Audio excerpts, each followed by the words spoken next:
how to reset the home screen settings on Samsung Galaxy S26 or the S26 Plus or Ultra. First, tap on the home button to return back to the home screen.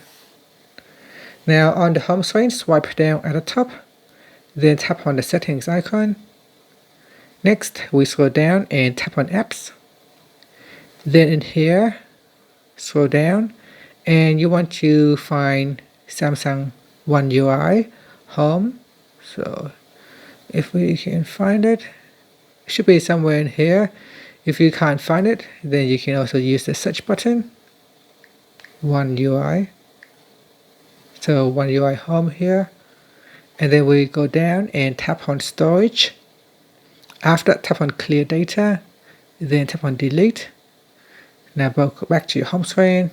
You can see everything has been reset back to default. And that's it. Thank you for watching this video. If you find it helpful, please like and subscribe to my channel for more videos.